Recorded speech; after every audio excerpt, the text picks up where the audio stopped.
Hi everyone, welcome to Disha Academy. നമ്മുടെ G ഡിയുടെ exam fast approaching ആണ് അല്ലെ. ജനുവരി മാസത്തിലാണ് നമുക്ക് ജി ഡിന്റെ എക്സാം പറഞ്ഞിട്ടുള്ളത്. അപ്പൊ നമ്മൾ മോക്കുകൾ അറ്റൻഡ് ചെയ്യേണ്ടതിന്റെ സ്പീഡ് കൂട്ടേണ്ടതുണ്ട് അല്ലെ. അതേപോലെ നമ്മളെ സിലബസ് നമ്മൾ പ്രോപ്പർലി കവർ ചെയ്യേണ്ടതുണ്ട്. അതിന്റെ കൂടെ തന്നെ എന്തും കൂടി വേണം, നമ്മുടെ പ്രീവിയസ് ഇയർ സെഷൻസ് കൂടി നമ്മൾ നല്ല അടിപൊളിയായിട്ട് നമ്മൾ പഠിക്കേണ്ടതുണ്ട്. പ്രീവിയസ് ഇയർ ക്വസ്റ്റ്യൻസുമായിട്ട് നമ്മളൊന്ന് ഫെമിലിയർ ആവേണ്ടതുണ്ട് അല്ലെ. അതിന്റെ ഭാഗമായിട്ട് നമ്മൾ പ്രീവിയസ് ഇയർ സെഷൻസ് ജി കെയുടെ പ്രീവിയസ് ഇയർ ക്വസ്റ്റ്യൻസ് ഒത്തിരി നമ്മൾ കവർ ചെയ്തിട്ടുണ്ടായിരുന്നു. അങ്ങനെ 30-35 ക്വസ്റ്റ്യൻസ് നമ്മൾ കവർ ചെയ്തു. അതിന്റെ കൂടെ നാലാമത്തെ സെറ്റ് അല്ലെ, 3 സെറ്റുകളാണ് നമ്മൾ കവർ ചെയ്തിട്ടുണ്ടായിരുന്നത്. അത് നാലാമത്തെ സെറ്റ് ക്വസ്റ്റ്യൻസിലെ ഫസ്റ്റ് ക്വസ്റ്റ്യനിലേക്ക് നമ്മൾ കടക്കാൻ പോവാണ്. Okay, first question, which sport is associated with Alan Border medal? ഏത് സ്പോർട്ടുമായി ബന്ധപ്പെട്ടതാണ് എന്ത് അലൻ ബോർഡർ മെഡൽ എന്ന് പറയുന്നത്? ഏത് സ്പോർട്ടുമായി ബന്ധപ്പെട്ടതാണ് അലൻ ബോർഡർ മെഡൽ എന്ന് പറയുന്നത്? അപ്പൊ നമുക്കറിയാം 4 ഓപ്ഷൻസ് ആണ് ഇവിടെ ഉള്ളത് അല്ലെ. 4 ഓപ്ഷൻസ് ആണുള്ളത്: hockey, cricket, polo and football. അപ്പൊ നമുക്ക് ഈ 4 സ്പോർട്സുമായി ബന്ധപ്പെട്ട ഇമ്പോർട്ടന്റ് ആയിട്ടുള്ള മെഡലുകളെ പറ്റി അല്ലെങ്കിൽ ഇമ്പോർട്ടന്റ് ആയിട്ടുള്ള കപ്പുകളെ പറ്റി നമ്മൾ അറിഞ്ഞിരിക്കണ്ടേ? നമുക്ക് നോക്കാം ഏതൊക്കെയാണെന്ന്. ഫുട്ബോളിൽ നിന്ന് തുടങ്ങാം. ഓപ്ഷൻ ഡിയിൽ നമുക്ക് തുടങ്ങാം. ഏതൊക്കെയാണ് ഫുട്ബോളുമായി സംബന്ധിക്കുന്ന വളരെ ഇമ്പോർട്ടന്റ് ആയിട്ടുള്ള മോസ്റ്റ് ഇമ്പോർട്ടന്റ് ആയിട്ടുള്ള കപ്പുകൾ നമ്മൾ ആദ്യം നോക്കാൻ പോകുന്നത്. ഓക്കെ, എപ്പോഴും ജി ഡിക്ക് ചോദിക്കാനുള്ള ഒരു കപ്പാണ് ഇത് റോവർ കപ്പ് എന്ന് പറയുന്നത്. Okay, Rover cup most important ആണ്. മറ്റൊന്നാണ് Durand cup. Next one FIFA. FIFA നമുക്കറിയാം അല്ലെ, വളരെ കോമൺ ആണ്, അതൊന്നും ആർക്കും പറഞ്ഞു തരേണ്ട ആവശ്യമില്ല അല്ലെ. ഫിഫ, ദുരന്ത് കപ്പ്, അതുപോലെ സന്തോഷ് ട്രോഫി ഉണ്ട്. കൂടെ തന്നെ എന്തുണ്ട്? സുബ്രതോ കപ്പ്. അപ്പൊ Rover cup, Durand cup, FIFA, Santosh trophy and Subroto cup, ഇത്രയും കപ്പുകളാണ് വളരെ കോമൺ ആയിട്ട് ജി.ഡിക്ക് ചോദിക്കാറുള്ളത്. ഓക്കെ, ഇനി നെക്സ്റ്റ് വൺ ഏതാ? ക്രിക്കറ്റ്. പോളോ അങ്ങനെ ചോദിച്ചു കണ്ടിട്ടില്ല, എന്നാലും എന്ത് ചെയ്യാം, നിങ്ങൾക്ക് അറിയാവുന്ന കുറച്ച് മോക്കൊക്കെ ചെയ്യുമ്പോൾ നിങ്ങൾ എന്തെങ്കിലും കണ്ടുവെക്കുകയാണെന്നുണ്ടെങ്കിൽ തീർച്ചയായിട്ടും നോട്ട് ഡൗൺ ചെയ്ത് വെക്കുക. ഓക്കെ, എന്നാലും ജി ഡിക്ക് പോളോയുമായി ബന്ധപ്പെട്ട ക്വസ്റ്റ്യൻസ് ചോദിക്കുന്നത് വളരെ കുറവാണ്, അതുകൊണ്ട് നമ്മൾ മെൻഷൻ ചെയ്യുന്നില്ല. ഓക്കെ, ഇനി ക്രിക്കറ്റ് നമ്മൾ നോക്കുകയാണെങ്കിൽ ഏതാ മോസ്റ്റ് ഇമ്പോർട്ടന്റ് ആയിട്ടുള്ള ഏതാ? ICC വേൾഡ് കപ്പ് അല്ലെ. മോസ്റ്റ് ഇമ്പോർട്ടന്റ് ആയിട്ടുള്ളത് ICC വേൾഡ് കപ്പ് ആണ്. പിന്നെ ഏതാണ്? Asia cup. അതും എന്താ? ക്രിക്കറ്റുമായി ബന്ധപ്പെട്ട മറ്റൊരു പ്രധാനപ്പെട്ട കപ്പാണ് ഏഷ്യ കപ്പ്. അതുപോലെ തന്നെ ആഷസ് കപ്പ്. ഇതെന്താണ്? ഇതൊക്കെയാണ് ക്രിക്കറ്റുമായി ബന്ധപ്പെട്ട മോസ്റ്റ് ഇമ്പോർട്ടന്റ് ആയിട്ട് മോസ്റ്റ് കോമൺ ആയിട്ട് ജി ഡിക്ക് ചോദിച്ചുകൊണ്ടിരിക്കുന്ന ക്വസ്റ്റ്യൻസ് അല്ലെങ്കിൽ ജി ഡിക്ക് ചോദിച്ചുകൊണ്ടിരിക്കുന്ന കപ്പുകൾ. Next one hockey. ഹോക്കി ഏതാ നമുക്ക് നോക്കാം. ഹോക്കി എന്താ? ഇന്ത്യയിലെ ഗെയിമാണ് അല്ലെ. ഇന്ത്യയുടെ ഗെയിമാണ്. സ്വാഭാവികമായിട്ട് എന്താ ഇന്ത്യയുമായി ബന്ധപ്പെട്ട അല്ലെങ്കിൽ ചെറിയൊരു ഹിന്ദിയുമായി ബന്ധപ്പെട്ട എന്തെങ്കിലും ഒരു ടച്ചുള്ള പേരുകളാണെങ്കിൽ സ്വാഭാവികമായിട്ട് അത് എന്തായിരിക്കും? ഹോക്കിയുമായി ബന്ധപ്പെട്ട കപ്പായിരിക്കും. ആദ്യം മനസ്സിലാക്കാം. ഫസ്റ്റ് വൺ ധ്യാൻചന്ദ് കപ്പാണ്. പിന്നെ വരുന്നത് സ്റ്റാൻലി കപ്പ്. മറ്റൊന്നാണ് വെല്ലിംഗ്ടൺ കപ്പ്. അതുപോലെ തന്നെ മോസ്റ്റ് ഇമ്പോർട്ടന്റ് ആണ്, ഇത് എന്തായാലും അറിഞ്ഞിരിക്കണം, അഗാ ഖാൻ കപ്പ്. ഇതൊക്കെ എന്താണ്? Dhyanchand cup, Stanley cup, Wellington cup and Aga Khan cup. ഇത്രയുമാണ് ഹോക്കിയുമായി ബന്ധപ്പെട്ട ഇമ്പോർട്ടന്റ് ആയിട്ടുള്ള കപ്പുകൾ. ക്രിക്കറ്റുമായി ബന്ധപ്പെട്ട് നമ്മൾ പറഞ്ഞത് ഏതൊക്കെയാണ്? ICC വേൾഡ് കപ്പ്, അതുപോലെ ഏഷ്യ കപ്പ്, അതുപോലെ എന്താണ്? Ashes cup. ഇതുമാണ് ക്രിക്കറ്റുമായി ബന്ധപ്പെട്ട മോസ്റ്റ് ഇമ്പോർട്ടന്റ് ആയിട്ടുള്ളത്. ഫുട്ബോളുമായി ബന്ധപ്പെട്ട് ഏതൊക്കെയാണ്? Rover cup, Durand cup, FIFA, അതുപോലെ Santosh trophy and Subroto cup. അപ്പൊ നമ്മുടെ ക്വസ്റ്റ്യൻ എന്തായിരുന്നു? അലൻ ബോർഡർ മെഡൽ എന്ന് പറയുന്നത് ഏത് സ്പോർട്ടുമായി ബന്ധപ്പെട്ടിരിക്കുന്നു? അലൻ ബോർഡർ മെഡൽ എന്ന് പറയുന്നത് ഏത് സ്പോർട്സുമായി ബന്ധപ്പെട്ട മെഡൽ ആണെന്നാണ്. ഓപ്ഷൻ എന്താണ്? ക്രിക്കറ്റ് ആണ് നമ്മുടെ answer. Okay, option B cricket ആണ് നമ്മുടെ answer. Alan Border medal cricket എന്ന സ്പോർട്ടുമായി ബന്ധപ്പെട്ടിരിക്കുന്നു. ശരി, നമ്മൾ അടുത്ത ക്വസ്റ്റ്യനിലേക്ക് മൂവ് ചെയ്യാണ്. Which of the following is the tenure of CAG? എന്താണ് CAG എന്ന് പറഞ്ഞാല്? CAG controller and auditor general അല്ലെ. CAG എന്ന് പറഞ്ഞാൽ കൺട്രോളർ ആൻഡ് ഓഡിറ്റർ ജനറൽ എന്നാണ് CAG ന്റെ ഫുൾ ഫോം. ഇതെന്താണ്? കൺട്രോളർ ആൻഡ് ഓഡിറ്റർ ജനറൽ എന്ന് പറയുന്നത് സുപ്രീം ഓഡിറ്റ് ഇൻസ്റ്റിറ്റ്യൂഷൻ. ഇന്ത്യയിലെ വളരെ പ്രധാനപ്പെട്ട സുപ്രീം ആയിട്ടുള്ള ഓഡിറ്റ് ഇൻസ്റ്റിറ്റ്യൂഷൻ ആണ് ഇത് CAG യുടെ ഓഫീസ് എന്ന് പറയുന്നത്. India's most supreme audit institute ആണ് ഇത് CAG എന്ന് പറയുന്നത്. ഓക്കെ, ഇനി ഇതുമായി ബന്ധപ്പെട്ട ഒരു ആർട്ടിക്കിൾ ആണ് ആർട്ടിക്കിൾ 148. ഓക്കെ, ആർട്ടിക്കിൾ 148 എന്താണ്? CAG യുമായി ബന്ധപ്പെടുത്തുന്ന ആർട്ടിക്കിൾ ആണ്. അതിൽ എന്താ പറയുന്നത്? ഇറ്റ്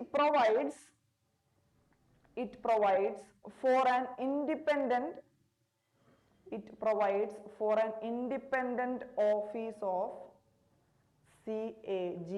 ആർട്ടിക്കിൾ 148 എന്താണ് പറയുന്നത്? Article 148 provides for an independent office of CAG. So നമുക്ക് ക്വസ്റ്റ്യൻസ് വരാം, എന്താണ് CAG ബന്ധപ്പെട്ട ആർട്ടിക്കിൾസ് ഏതൊക്കെയാണെന്ന് മേ ബി 148, 149 അങ്ങനെ ഏതെങ്കിലും ഒന്ന് രണ്ട് ഓപ്ഷൻസ് തന്നെങ്കിൽ നമുക്ക് എന്ത് ചെയ്യേണ്ടി വരും? ആ ഓപ്ഷൻ നമ്മൾ ക്ലിക്ക് ചെയ്യേണ്ടതായിട്ട് വരും. ഓക്കെ, അപ്പൊ ആർട്ടിക്കിൾ 148 എന്താണ്? CAG ബന്ധപ്പെട്ടതാണ്. ഇനി നമ്മളോട് ചോദിച്ച ക്വസ്റ്റ്യൻ എന്തായിരുന്നു? ടെന്യൂർ ഓഫ് CAG, കാലപരിധി അല്ലെങ്കിൽ എത്ര സമയം, എത്ര കാലഘട്ടത്തേക്കാണ് ഈ CAG അപ്പോയിന്റ് ചെയ്യുന്നത് അല്ലെ? അപ്പൊ ഒരു ക്വസ്റ്റ്യൻ വരാണ്, അപ്പോയിന്റ് ചെയ്യുന്നത് ആരാണ്? CAG അപ്പോയിന്റ് ചെയ്യുന്നത് ആരാണെന്നാണ് മറ്റൊരു ക്വസ്റ്റ്യൻ. എന്താണ്? President of India. Okay, CAG appoint ചെയ്യുന്നത് പ്രസിഡന്റ് ഓഫ് ഇന്ത്യ ആണ്. നമ്മളോട് ചോദിച്ച ക്വസ്റ്റ്യൻ കാലപരിധി അല്ലെങ്കിൽ എത്ര കാലയളവിലേക്കാണ് CAG അപ്പോയിന്റ് ചെയ്യുന്നത്? ഓപ്ഷൻ ഡി, അതായത് 6 വർഷത്തേക്ക്, അതല്ലെങ്കിൽ 65 വയസ്സ് വരെ.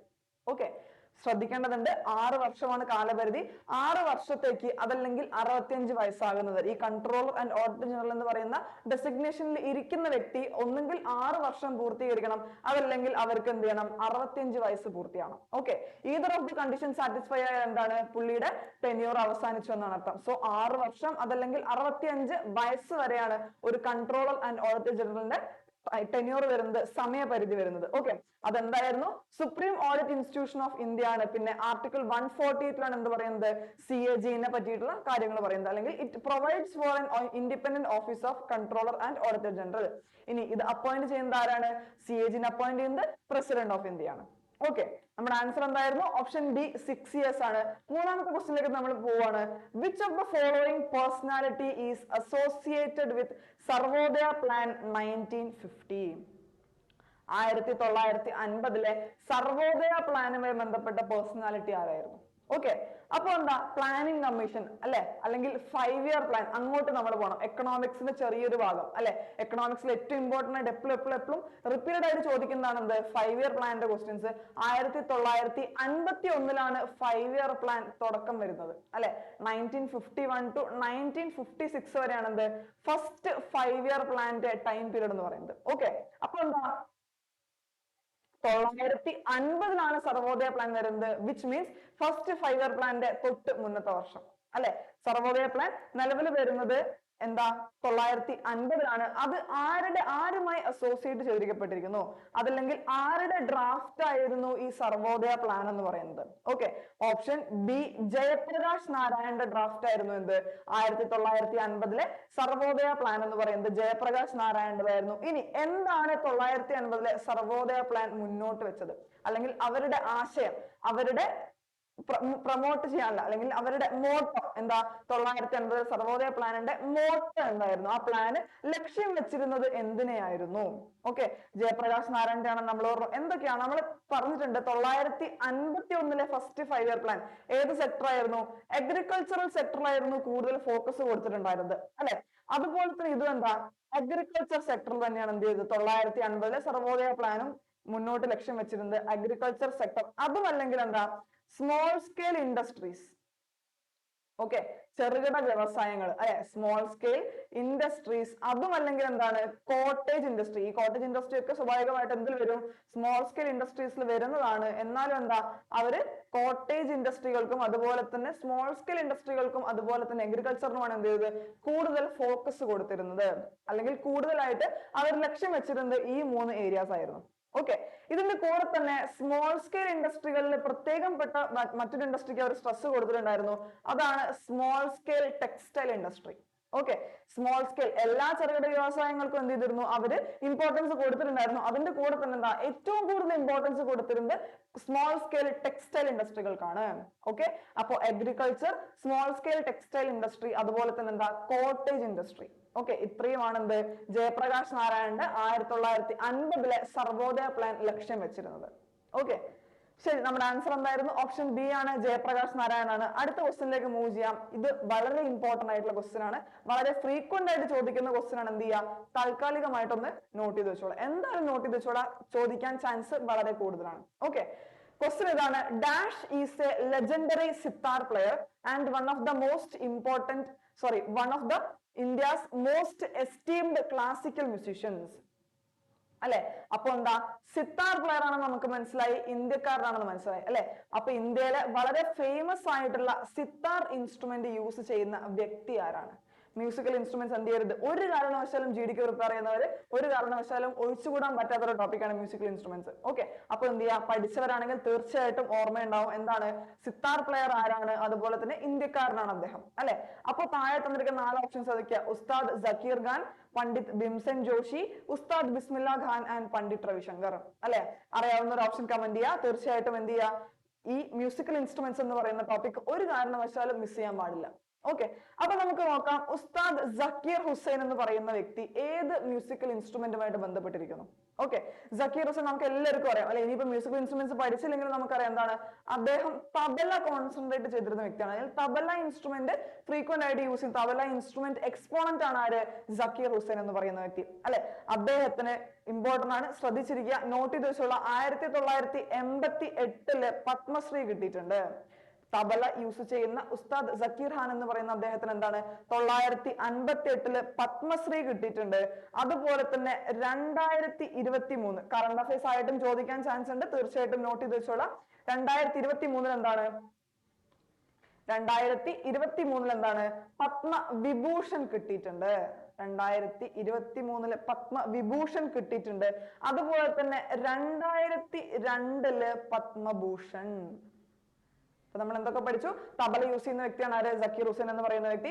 988 പത്മശ്രീ കിട്ടിയിട്ടുണ്ട്. 2023 അതായത് കഴിഞ്ഞ വർഷം എന്ത് ചെയ്തിട്ടുണ്ട്? പത്മവിഭൂഷൺ കിട്ടിയിട്ടുണ്ട്. 2002 പത്മഭൂഷൺ കിട്ടിയിട്ടുണ്ട്. ഓക്കെ, ഇതില് പത്മശ്രീയും അതുപോലെ തന്നെ പത്മവിഭൂഷണും തീർച്ചയായിട്ടും നോട്ട് ചെയ്ത് വെച്ചോളാം, ചോദിക്കാൻ ചാൻസ് വളരെ കൂടുതലാണ്. ഓക്കെ, നെക്സ്റ്റ് ആൾ ആരാണ്? പണ്ഡിറ്റ് ഭീംസെൻ ജോഷി. ഇദ്ദേഹം ആരാണ്? വോക്കലിസ്റ്റ് ആണ്. ഓക്കെ, പണ്ഡിറ്റ് ഭീംസെൻ ജോഷി എന്ന് പറയുന്ന വ്യക്തി എന്താണ്? വോക്കലിസ്റ്റ് ആണ്. അദ്ദേഹത്തിന് 2009 ഭാരത് രത്ന കിട്ടിയിട്ടുണ്ട്. ഓക്കെ, 2009 ഭാരത് രത്ന കിട്ടിയിട്ടുണ്ട്. ഭാരത് രത്ന എന്താണ്? ഇന്ത്യയിലെ ഹയസ്റ്റ് സിവിലിയൻ അവാർഡ് ആണ് അല്ലെ. ഇന്ത്യയിലെ മൊത്തം എത്ര സിവിലിയൻ അവാർഡ്സ് ആണുള്ളത്? ഒരു കാരണവശാലും മറക്കരുത്, മോസ്റ്റ് ഇമ്പോർട്ടന്റ് ആണ്, പഠിച്ചിരിക്കുക. ഇന്ത്യയിലെ മൊത്തം 4 സിവിലിയൻ അവാർഡ്സ് ആണുള്ളത്. അതിൽ ഏറ്റവും ഹയസ്റ്റ് ഏതാണ്? ഭാരത് രത്നയാണ് അല്ലെ. ഹയസ്റ്റ് ഭാരത് രത്നയാണ്. സെക്കൻഡ് ഏതാണ്? പത്മവിഭൂഷൺ. സെക്കൻഡ് പത്മവിഭൂഷൺ, പിന്നെ പത്മഭൂഷൺ, ലാസ്റ്റ് ആണ് ഏത്? Padmashri. First highest civilian award Bharat രത്നയാണ്, second highest Padma Vibhushan ആണ്, തേർഡ് ഹയസ്റ്റ് പത്മഭൂഷൺ ആണ്, ഫോർത്ത് ഹയസ്റ്റ് പത്മശ്രീ ആണ്. അപ്പോ ഏറ്റവും ഹയസ്റ്റ് ഇന്ത്യയിലെ ഹയസ്റ്റ് സിവിലിയൻ അവാർഡ് ആയിട്ടുള്ള ഭാരത് രത്ന 2009 ആർക്കാണ് കിട്ടിയത്? Pandit Bhimsen Joshi. Okay, next option C Ustad Bismillah Khan. ഉസ്താദ് ബിസ്മില്ല ഖാൻ എന്താണ്? ഷെഹനായി എക്സ്പോണന്റ് ആണ്. ഷെഹനായി ഇൻസ്ട്രുമെന്റ് യൂസ് ചെയ്യുന്ന വ്യക്തിയാണ് ആര്? ഉസ്താദ് ബിസ്മില്ല ഖാൻ എന്ന് പറയുന്ന വ്യക്തി. ഇദ്ദേഹത്തിന് 2001 ഭാരത് രത്ന കിട്ടിയിട്ടുണ്ട്.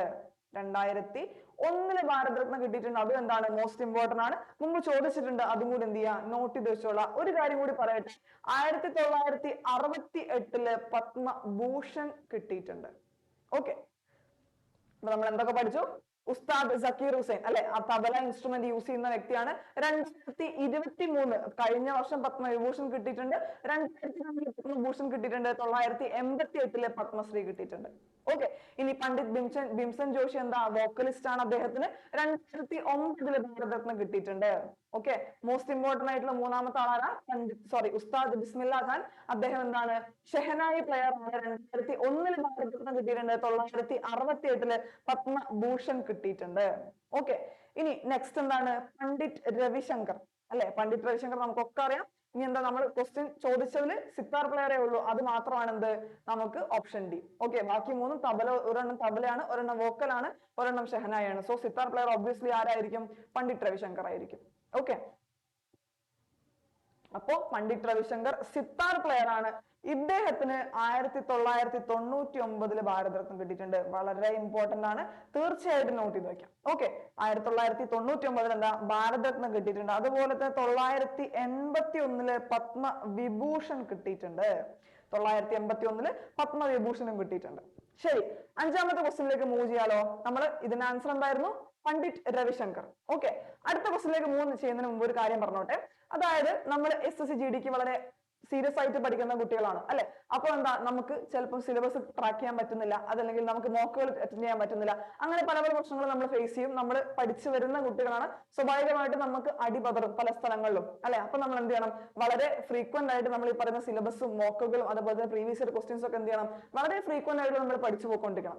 ഇൻ കേസ് നിങ്ങൾക്ക് അതിന് പറ്റുന്നില്ല, ഓക്കെ, നിങ്ങൾക്ക് സ്വയം നിങ്ങൾക്ക് ചെയ്യാൻ പറ്റുന്നില്ല, അല്ലെങ്കിൽ യൂട്യൂബ് ക്ലാസ്സുകൾ മാത്രം എടുത്ത് നിങ്ങളെ കൊണ്ടത് പറ്റുന്നില്ല എന്നുണ്ടെങ്കിൽ തീർച്ചയായിട്ടും എന്ത് ചെയ്യുക, നമ്മൾ ദിശ അക്കാഡമിനെ കോൺടാക്ട് ചെയ്യാൻ മറക്കരുത്. ദിശ അക്കാഡമിയിൽ SSC-GD വേണ്ടി മാത്രമുള്ള ഓൺലൈൻ കോഴ്സ്, ഓക്കെ, GD മാത്രം ഫോക്കസ് ചെയ്തുകൊണ്ടുള്ള ഓൺലൈൻ കോഴ്സ് അവൈലബിൾ ആണ്. താഴെ കാണുന്ന നമ്പർ 8075753676 എന്ന നമ്പറിലേക്ക് തീർച്ചയായിട്ടും കോൺടാക്ട് ചെയ്യാൻ മറക്കരുത്. ഓക്കെ, എന്ത് ചെയ്യാം, അടിപൊളിയായിട്ട് നമ്മൾ SSC-GD അടുത്ത SSC-GD ലിസ്റ്റ് വരുന്ന സമയത്ത് നമ്മുടെ പേരും അതിൽ ഉണ്ടായിരിക്കണം എന്നുള്ള കോൺഫിഡൻസോട് കൂടി പഠിച്ചു പോവാം. ഓക്കെ, ശരി. അങ്ങനെയാണെങ്കിൽ അടുത്ത ക്വസ്റ്റിലേക്ക് മൂവ് ചെയ്യണം. 5ാമത്തെ ക്വസ്റ്റ്യൻ ആണ്, who among the following popularized the folk dance Rai? Rai എന്ന് പറയുന്ന ഫോക്ക് ഡാൻസ് പോപ്പുലറൈസ് ചെയ്ത വ്യക്തി ആരാണ്? ഓക്കെ, അച്ഛൻ മഹാരാജ്, റാം സാഹേബ് പാണ്ഡെ, കൽക്ക പ്രസാദൻ, മഹാരാജ് ബിന്ദാദി. വളരെ നമ്മൾ അധികം കേൾക്കാത്ത തരം പേരുകളാണ് അല്ലെ. അതിൽ ബിർജു മഹാരാജിന്റെ കൂടെ ചിലപ്പോൾ നമ്മൾ അച്ഛൻ മഹാരാജിന്റെ പേര് കേട്ടിട്ടുണ്ടായിരിക്കും, കഥക് ഡാൻസർ അല്ലെ. അത് ബാക്കി 4 പേരുള്ളത് നമുക്ക് ചിലപ്പം കേട്ടിരിക്കാൻ ചാൻസ് വളരെ കുറവായിരിക്കും അല്ലെ. അപ്പൊ നമ്മുടെ ആൻസറിലേക്ക് നമുക്ക് മൂവ് ചെയ്യാം. ആൻസർ എന്താണ്? റാം സാഹേബ് പാണ്ഡെ എന്ന് പറയുന്ന വ്യക്തിയാണ് റായ് എന്ന് പറയുന്ന ഫോക്ക് ഡാൻസ് പോപ്പുലറൈസ് ചെയ്തത്. എന്തിനു വേണ്ടിയിട്ടാണ് പോപ്പുലറൈസ് ചെയ്തത്? എന്തിനു വേണ്ടിയിട്ടാ? ബേദിയ എന്ന് പറയുന്ന ഒരു ആദിവാസി സമൂഹം, അതല്ലെങ്കിൽ ബേദിയ എന്ന് പറയുന്ന ട്രൈബ് കമ്മ്യൂണിറ്റിന്റെ ഡാൻസ് ഫോം ആണ് ഇത് ഈ റായ് എന്ന് പറയുന്നത്. ഓക്കെ, അപ്പൊ ഈ ബേദിയ എന്ന് പറയുന്ന ട്രൈബ് കമ്മ്യൂണിറ്റിനെ പ്രൊമോട്ട് ചെയ്യുന്നതിന്റെ ഭാഗമായിട്ടാണ് എന്ത് ചെയ്തത്, ഈ റായ് എന്ന് പറയുന്ന ഫോക്ക് ഡാൻസ് റാം സാഹേബ് പാണ്ഡെ എന്ത് ചെയ്തത്, പ്രൊമോട്ട് ചെയ്തത്. ഓക്കെ, പോപ്പുലറൈസ് ചെയ്തത്. ഇതും എന്താ ഫ്രീക്വന്റ് ആയിട്ട് ചോദിക്കാറുണ്ട്. 2 തവണ മോക്കുകളൊക്കെ ചെയ്യുന്ന സമയത്ത് കുട്ടികൾ തന്നെ കണ്ടിട്ടുണ്ടെന്ന് പറയാറുണ്ട്. എന്ത് ചെയ്യാ, ഇതും നിങ്ങൾ നോട്ട് ഡൗൺ ചെയ്ത് വെക്കാം. ഓക്കെ, അടുത്ത ക്വസ്റ്റിനിലേക്ക് മൂവ് ചെയ്യാണ്. അടുത്ത ക്വസ്റ്റൻ എന്താ?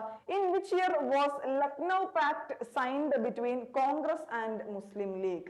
ഏത് വർഷമാണ് ലക്നൗ പാക്ട് സൈൻ ചെയ്തത്? ആരുകൾ തമ്മിലാണ് സൈൻ ചെയ്തത്? കോൺഗ്രസും മുസ്ലിം ലീഗും തമ്മിൽ ലക്നൗ പാക്ട് സൈൻ ചെയ്ത വർഷം ഏതാണെന്നാണ് ചോദിച്ചിട്ടുള്ളത്. ഓക്കെ, 1926, 1936, 1916, 1906. ഓക്കെ, ഇത്രയും ഓപ്ഷൻസ് ആണ് നമുക്ക് തന്നിട്ടുള്ളത്. എല്ലാം എന്താണ്? 6, 6, 6 അല്ലെ. സ്വാഭാവികമായിട്ടും നമുക്ക് ചിലപ്പം ചെറിയൊരു ഹിന്റ് നമുക്ക് കിട്ടും. എന്താണ്, ഒരു 6-ലാണല്ലോ ഇത് അവസാനിക്കുന്നത്. പക്ഷെ ഓപ്ഷനിലേക്ക് നമുക്ക് വീണ്ടും എന്തായി, കൺഫ്യൂഷൻ ആയി. കാരണം ഓപ്ഷൻസ് എല്ലാം 6-ലാണ് എൻഡ് ചെയ്യുന്നത് അല്ലെ. നമ്മുടെ ആൻസർ വരുന്നത് 1916 ആണ്. എന്താണ്? 1916 ലക്നൗ സെക്ഷനിൽ വെച്ചിട്ടാണ് എന്ത് ചെയ്തത്, ലക്നൗ പാക്ട് സൈൻ ചെയ്തത്. ആര് തമ്മില്? കോൺഗ്രസും മുസ്ലിം ലീഗും തമ്മില്. കോൺഗ്രസും മുസ്ലിം ലീഗും തമ്മിലുള്ള ലക്നൗ പാക്ട് സൈൻ ചെയ്തപ്പോൾ ലക്നൗ സെഷനിൽ വെച്ചിട്ടാണ്. അതൊരു ജോയിന്റ് സെഷൻ ആയിരുന്നു. ഓക്കെ, ജോയിന്റ് സെഷൻ ആയിരുന്നു. ആരൊക്കെ തമ്മിലായിരുന്നു? കോൺഗ്രസും മുസ്ലിം ലീഗും തമ്മിലാണ്. ഡിസംബർ 1916 കേട്ടോ. ഡേറ്റും മാസം കൂടി ഓർത്തിരിക്കുക. ഡിസംബർ 1916 എന്ത് ചെയ്തത്, ഈ പറയുന്ന ലക്നൗ പാക്ട് സൈൻ ചെയ്തത്. ഓക്കെ, നമ്മൾ പറഞ്ഞ എന്താ, ഇതില് 2 ടീമുകളായിട്ടാണ് ഈ പറയുന്ന ജോയിന്റ് സെഷൻ ഉണ്ടായിരുന്നത് അല്ലെ. കോൺഗ്രസും അതുപോലെ തന്നെ മുസ്ലിം ലീഗും അല്ലെ. അതില് കോൺഗ്രസിനെ റെപ്രസെന്റ് ചെയ്തത് ബാൽ ഗംഗാധർ തിലകാണ്. ഓക്കെ, ആ ജോയിന്റ് സെഷനിൽ കോൺഗ്രസിനെ റെപ്രസെന്റ് ചെയ്തത് ബാൽ ഗംഗാധർ തിലകാണ്. അതുപോലെ തന്നെ മുസ്ലിം ലീഗിനെ റെപ്രസെന്റ് ചെയ്തത് മുഹമ്മദ് അലി ജിന്ന. പക്ഷെ ഒരു കാര്യം കൂടി നിങ്ങൾ ശ്രദ്ധിക്കേണ്ടതുണ്ട്. നമ്മളിവിടെ പറഞ്ഞു എന്താണ്, കോൺഗ്രസിനെ റെപ്രസെന്റ് ചെയ്ത് ബാൽ ഗംഗാധർ തിലകാണ്, അതുപോലെ തന്നെ മുസ്ലിം ലീഗിനെ റെപ്രസെന്റ് ചെയ്ത് മുഹമ്മദ് ജില്ലയാണെന്ന് നമ്മൾ പറഞ്ഞു. പക്ഷെ എന്നാലും എന്താണെന്നറിയോ, ഈ മുഹമ്മദ് അലി ജിന്ന എന്ന് പറയുന്ന വ്യക്തി 1913 മുസ്ലിം ലീഗിൽ ആക്ച്വലി ജോയിൻ ചെയ്യുന്നത്. ഓക്കെ, 1913 അദ്ദേഹം മുസ്ലിം ലീഗിൽ ജോയിൻ ചെയ്യുന്നത്. അതുകൊണ്ട് തന്നെ ഇദ്ദേഹം റെപ്രസെന്റ് ചെയ്തു എന്ന് പറയുന്നതിനേക്കാളും കൂടുതൽ നമ്മൾ പല എക്സാമുകൾ അറ്റൻഡ് ചെയ്യുമ്പോഴൊക്കെ എന്താ, ഇദ്ദേഹം പാർട്ടിസിപ്പേറ്റ് ചെയ്തു എന്നാണ് കാണാറുള്ളത്. ഓക്കെ, സംഭവം ഇദ്ദേഹം റെപ്രസെന്റ് ചെയ്തതാണ് ഈ ഒരു കമ്മ്യൂണിറ്റി എന്നാണ് പറയപ്പെടുന്നത്. എങ്കിലും എന്താ, അദ്ദേഹം പാർട്ടിസിപ്പേറ്റ് ചെയ്തു എന്നാണ് നമ്മളുടെ ക്വസ്റ്റ്യൻസിലൊക്കെ കാണാറുള്ളത്. ഓക്കെ, അപ്പൊ കോൺഗ്രസ് റെപ്രസെന്റ് ചെയ്തത് ബാൽ ഗംഗാധർ തിലകാണ്. അതുപോലെ തന്നെ എന്താ, മുസ്ലിം ലീഗിനെ റെപ്രസെന്റ് ചെയ്തത് മുഹമ്മദ് അലി ജിന്നയാണ്. വർഷം ഏതാണ്? അദ്ദേഹം മുസ്ലിം ലീഗ് ജോയിൻ ചെയ്ത വർഷം 1913. ഇനി എന്താണ് ഈ ലക്നൗ പാക്ട്, അല്ലെങ്കിൽ എന്തിനു വേണ്ടിയിട്ടാണ് ലക്നൗ പാക്ട് സൈൻ ചെയ്തത്? ഓക്കെ, ഈ ലക്നൗ പാക്ട് എന്താ, ഒരു റിലീജിയസ് കമ്മ്യൂണിറ്റി അല്ലെങ്കിൽ ഈ റിലീജിയസ് മൈനോറിറ്റിനെയൊക്കെ റെപ്രസെന്റ് ചെയ്യാനുള്ള ഒരു അംഗീകാരം അല്ലെങ്കിൽ ഒരു അഗ്രിമെന്റ്, അതായിരുന്നു എന്ത്, ഈ ലക്നൗ പാക്ട് എന്ന് പറയുന്നത്. വേണമെങ്കിൽ ഒന്ന് നോട്ട് ഡൗൺ ചെയ്ത് വെച്ചോളൂ. agreed to allow the representation of religious minority അല്ലെ, മുസ്ലിം ലീഗ് അതുപോലെ തന്നെ കോൺഗ്രസും ഉണ്ടായിരുന്നു. Religious minorities in provincial legislature. In provincial legislature. Provincial ലെജിസ്ലേച്ചറിൽ എന്താണ് റിലീജിയസ് മൈനോറിറ്റീന്റെ ഒരു റെപ്രസെന്റേഷനും കൂടി കൊണ്ടുവരാവുന്ന വിധം അല്ലെങ്കിൽ റെപ്രസെന്റേഷനും കൂടി ചെയ്യാൻ പറ്റുന്ന വിധം ഒരു എഗ്രിമെന്റ് ആയിരുന്നു എന്ത് ലക്നോ പാക്ട് എന്ന് പറയുന്നത്. It was A joint session in which year 1916 ആണ്, ഡിസംബർ 1916 അല്ലെ. കോൺഗ്രസും മുസ്ലിം ലീഗും തമ്മിലുള്ള ജോയിന്റ് സെഷൻ ആയിരുന്നു. കോൺഗ്രസിനെ റെപ്രസെന്റ് ചെയ്ത് ബാലഗംഗാധര തിലക് ആണെങ്കിൽ മുസ്ലിം ലീഗിനെ റെപ്രസെന്റ് ചെയ്തതാണ് മുഹമ്മദ് അലി ജിന്നയാണ്. അദ്ദേഹം ജോയിൻ ചെയ്ത വർഷം ഏതാണ് 913 ആണ്. ഓക്കെ, നമ്മുടെ ആൻസർ എന്തായിരുന്നു 1916 ആണ്. അടുത്ത ക്വസ്റ്റ്യനിലേക്ക് നമ്മൾ മൂവ് ചെയ്യാണ്. State does dance form Mahasu belong. Mahasu എന്ന് പറയുന്ന ഡാൻസ് ഏത് സ്റ്റേറ്റുമായി ബിലോങ് ചെയ്യുന്നു, അല്ലെങ്കിൽ ഏത് സ്റ്റേറ്റിന്റെ ഡാൻസ് ഫോം ആണ് മഹാസു എന്ന് പറയുന്നത്? ഓക്കെ, നമ്മുടെ ആൻസേഴ്സ് എന്തൊക്കെയായിരുന്നു, ഓപ്ഷൻസ് എന്തൊക്കെയായിരുന്നു? Tamil Nadu, Himachal Pradesh, Karnataka and west Bengal. Okay, അപ്പൊ നമ്മൾ നേരത്തെ കത്തുകൾ പറഞ്ഞ പോലെ എന്താ നമുക്ക് ഈ പറയുന്ന 4 ഓപ്ഷനുകൾ അല്ലെ, 4 സ്റ്റേറ്റുകൾ വന്നിട്ടുണ്ട്. ഈ 4 സ്റ്റേറ്റുകളിലും ഏതൊക്കെ ടൈപ്പ് ഓഫ് ഡാൻസ് ഫോമുകൾ ഉണ്ട് നമ്മൾ അറിഞ്ഞിരിക്കേണ്ടതുണ്ട് അല്ലെ. അപ്പൊ തമിഴ്നാട്ടിൽ ഏതൊക്കെ ഡാൻസ് ഫോമുകളാണ് ഉള്ളത്? കാവടിയാട്ടം അല്ലെ, കാവടിയാട്ടം കേരളത്തിലും കോമൺ ആണ്. പക്ഷെ എന്താ തമിഴ്നാടിന്റെ ഫോക്ക് ഡാൻസ് ആണ് എന്ത് കാവടിയാട്ടം എന്ന് പറയുന്നത്. മറ്റൊരു ഫോക്ക് ഡാൻസ് ആണ് കുമ്മി. ഓക്കെ, മറ്റൊരു ഫോക്ക് ഡാൻസ് ആണ് കുമ്മി. മറ്റൊന്നാണ് ബൊമ്മലാട്ടം. ഇതൊക്കെ എന്താ തമിഴ്നാടിന്റെ ഫോക്ക് ഡാൻസുകളാണ്. ഓക്കെ, ഇനി കർണാടകയിലേക്ക് വരുമ്പോൾ ഏതൊക്കെയാ മോസ്റ്റ് ഇമ്പോർട്ടന്റ് ആയിട്ടുള്ള? നമുക്കറിയാം യക്ഷഗാനയാണ് അല്ലെ. കർണാടകന്റെ മോസ്റ്റ് ഇമ്പോർട്ടന്റ് ആയിട്ടുള്ള ഫോക്ക് ഡാൻസ് എന്ന് പറയുന്നത് യക്ഷഗാനയാണ്. അത് കഴിഞ്ഞാൽ പിന്നെ ഏതാ ഉമ്മലാട്ട്. ഉമ്മലാട്ടം എന്നും പറയാറുണ്ട്, ഉമ്മലാട്ട് അങ്ങനെയും പറയാറുണ്ട്. ഓക്കെ, പിന്നെ അതുപോലെ എന്താ ഇതും എന്താണ് കർണാടകയിലെ മറ്റൊരു ഇമ്പോർട്ടന്റ് ആയിട്ടുള്ള ഫോക്ക് ഡാൻസ് ആണ്. ശരി, അങ്ങനെയാണെങ്കിൽ വെസ്റ്റ് ബംഗാളിലേക്ക് നമുക്ക് വരാം. വെസ്റ്റ് ബംഗാളിലെ ഡാൻസ് ഫോം ഏതൊക്കെയാണ്? ഛാവു അല്ലെ, സെമി ക്ലാസിക്കൽ ഡാൻസ് ഫോം ആണ്. 9ാമത്തെ ക്ലാസിക്കൽ ഡാൻസ് ആയിട്ട് അംഗീകരിച്ച ministry of art and culture 9ാമത്തെ ക്ലാസിക്കൽ ഡാൻസ് ആയിട്ട് അംഗീകരിച്ചതാണ് ഇത് ഈ പറയുന്ന ഛാവു എന്ന് പറയുന്ന ഡാൻസ് ഫോം. അതെന്താ വെസ്റ്റ് ബംഗാളിലെ ഡാൻസ് ഫോം ആണ് അല്ലെ. അത് കൂടാതെ ജത്ര എന്ന് പറയുന്ന ഡാൻസ് ഫോം എന്താണ് വെസ്റ്റ് ബംഗാൾ, നമുക്ക് എപ്പോഴും ചോദ്യം വരാറുള്ളതാണ്. അതുപോലെ തന്നെ ഗംഭീര, പിന്നെ ഏതാണ് ഭാവയ്യ. ഇതൊക്കെ എന്താ വെസ്റ്റ് ബംഗാളിൽ നമുക്ക് ജിഡിക്ക് വളരെ ഫ്രീക്വന്റ് ആയിട്ട് ചോദിക്കാറുള്ളതാണ് കേട്ടോ. ശരി, അങ്ങനെയാണെങ്കിൽ നമ്മുടെ ആൻസർ എന്തായിരിക്കും? സ്വാഭാവികമായിട്ടും ഹിമാചൽ പ്രദേശ് ആണ് അല്ലെ. ഹിമാചൽ പ്രദേശിലെ ഡാൻസ് ഫോം ആണ് ഇത് മഹാസു എന്ന് പറയുന്നത്. മഹാസു എന്ന് പറയുന്നത് എന്താണ് ഹിമാചൽ പ്രദേശിലെ ഡാൻസ് ഫോം ആണ്. മഹാസു കൂടാതെ മറ്റ് കുറച്ച് ഡാൻസ് ഫോമുകളും കൂടിയുണ്ട്, അതും കൂടി നോട്ട് ഡൗൺ ചെയ്ത് വെക്കുക.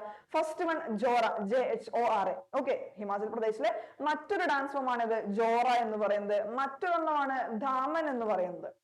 ഓക്കെ, ധാമൻ. അതുപോലെ തന്നെ ദംഗി, ഇതും എന്താണ് ഹിമാചൽ പ്രദേശിലെ മോസ്റ്റ് ഫേമസ് ആയിട്ടുള്ള ഡാൻസ് ഫോമുകളാണ്. അതുപോലെ തന്നെ നാട്ടി.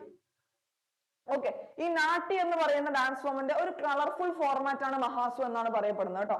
നാട്ടിയും മഹാസും എന്താണ് ഹിമാചൽ പ്രദേശിലെ ഫോക്ക് ഡാൻസ് ഫോർമാറ്റുകളാണ്. പക്ഷെ എന്താ നാട്ടി എന്ന് പറയുന്നത് മഹാസുവിന്റെ ഒരു കളർഫുൾ ഫോം ഓഫ് ഡാൻസ് ആണ്. ഓക്കെ, നാട്ടി എന്ന് പറയുന്നതിന്റെ ഒരു കളർഫുൾ ഫോർമാറ്റ് ആണ് ഇത് മഹാസു എന്ന് പറയുന്ന ഫോക്ക് ഡാൻസ്. ശരി, നമ്മുടെ ആൻസർ എന്തായിരുന്നു? ഹിമാചൽ പ്രദേശ് ആയിരുന്നു. അടുത്ത ക്വസ്റ്റിലേക്ക് നമുക്ക് മൂവ് ചെയ്യാം. വളരെ ഇമ്പോർട്ടന്റ് ആണ്, നമുക്ക് എല്ലാവർക്കും അറിയുകയും ചെയ്യാം അല്ലെ. ആസാം എന്ന് കേൾക്കുമ്പോൾ തന്നെ ഫെസ്റ്റിവൽസ് ഡാൻസ് എന്നൊക്കെ പറയുമ്പോൾ തന്നെ നമ്മൾ മനസ്സിലേക്ക് വരുന്നത് ഏതാ? ബിഹു അല്ലെ. ക്വസ്റ്റ്യൻ വായിച്ചു നോക്കാം. Which of these festivals is associated വിത്ത് ആസാം? ആസാം എന്ന് പറയുന്ന സ്റ്റേറ്റുമായിട്ട് അസോസിയേറ്റ് ചെയ്തിരിക്കുന്ന ഫെസ്റ്റിവൽ ഏതാണ് അല്ലെ? നമ്മൾ നേരത്തെ ആൻസർ പറഞ്ഞു അല്ലെ, ഏതായിരുന്നു? ബിഹു. ബിഹു എന്ന് പറയുന്നത് അവിടുത്തെ ഒരു ഫോക്ക് ഡാൻസ് ആണ്. കൂടെ തന്നെ എന്താണ് അത് അവിടുത്തെ ഒരു ഫേമസ് ആയിട്ടുള്ള ഫെസ്റ്റിവൽ ആണ്. അങ്ങനെയാണെങ്കിൽ ഛത്ത് പൂജ, അതുപോലെ ഓണം, അതുപോലെ തീജ്. ഓണം എവിടുത്തെയാ? കേരളത്തിലെ അല്ലെ. അത് നമുക്കറിയാം, അത് എവിടുത്തെ ഫെസ്റ്റിവൽ ആണ്? കേരളത്തിലെ ഫെസ്റ്റിവൽ ആണ്.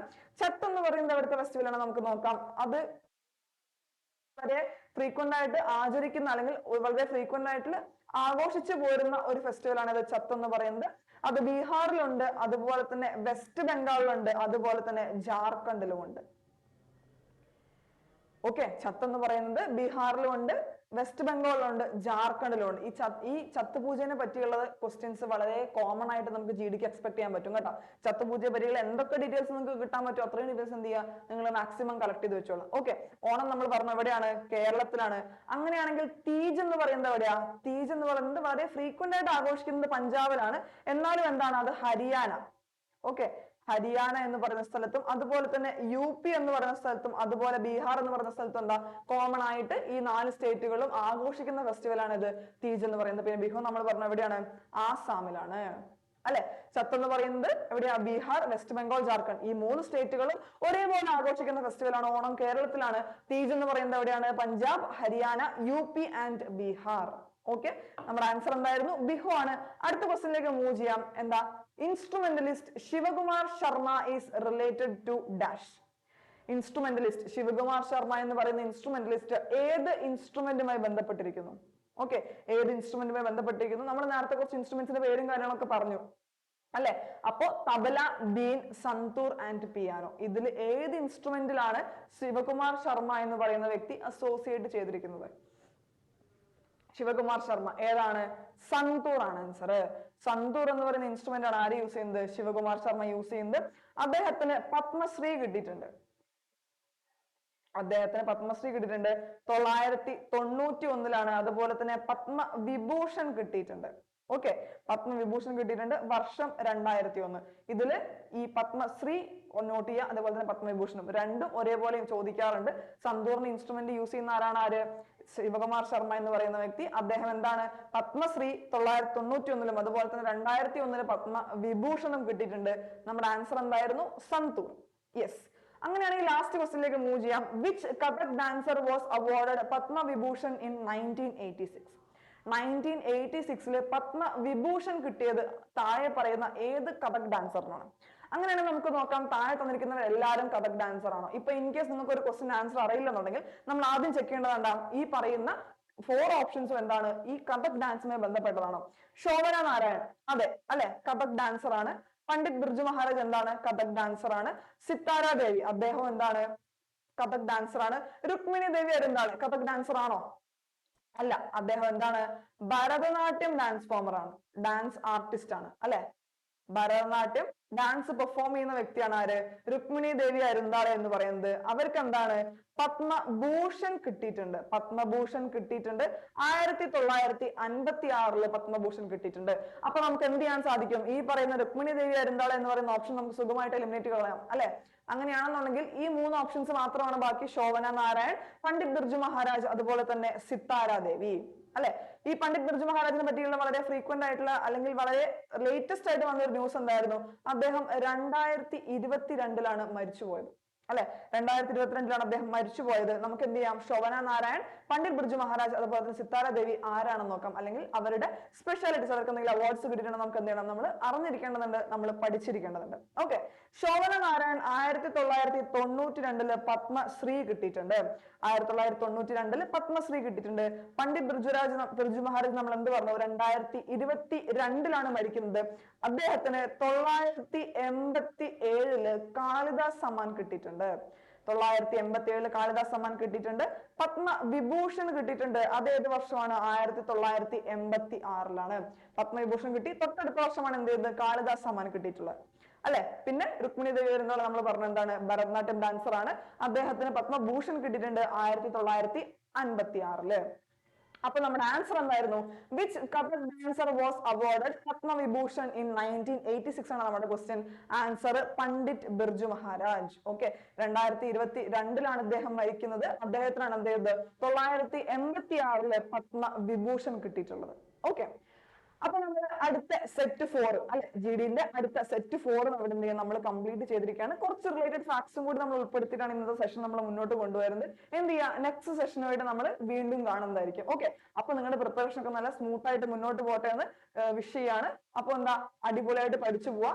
നല്ല അടിപൊളിയായിട്ട് നമ്മൾ പ്രിപ്പയർ ചെയ്യുന്നതിന് കൂടെ തന്നെ എന്ത് ചെയ്യാം? മോക്ക് ടെസ്റ്റുകളൊക്കെ എന്ത് ചെയ്യാം? ഈ പറയുന്ന പ്രീവിയസ് സെഷൻസ് അതുപോലെ തന്നെ പ്രീവിയസ് ക്വസ്റ്റ്യൻസ് ഒക്കെ എന്ത് ചെയ്യാം? ഫെമിലിയർ ആക്കിക്കൊണ്ടേ ഇരിക്കുക. Okay, happy learning.